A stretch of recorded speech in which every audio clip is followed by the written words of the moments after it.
这位议员以及市府的中官贵宾，双人一组扛着叮当水甕，为庙埕行到运河边，要来取着百年运河水，象征是百年好合。互东港前来参拜单身男女，灌溉庙前的夫妻树，为因祈求好良缘。咱的运河吼，伫1922年开挖，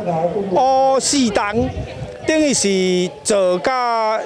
今年多应该接近100年啦。多伫个98年啊，99年这个中间啊，所以咱今年推广这个活动吼，多互咱的迄个未婚男女吼来取咱这个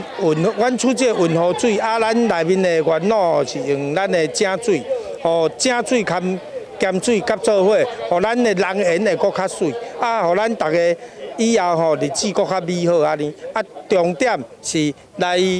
拜月老的人吼，会当甲咱的水吼，这2项运河的水含咱庙内的水吼结合，啊来甲咱的迄个花圃吼压。满仓嫁好翁，跳菜鼓娶好某。庙方嘛邀请到也未结婚的蔡宗和、周家伟、林依婷等3位议员，做伙来体验这项趣味习俗。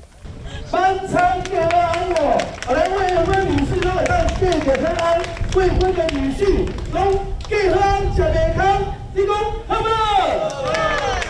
灵祭殿这类活动，会当讲是结合天时地利人下超级加强版，会当互好姻缘加速来到。洪赛伫咧灵祭殿的元老宫是安平地区唯一的元老形象，在地人称为有缘的元老，不仅是姻缘专业，人缘甲财缘也是伊保庇的强项。庙方希望透过这个活动，鼓励大家恋爱结婚生囝，嘛会当解决少子化社会问题。记者张秀维采访报道。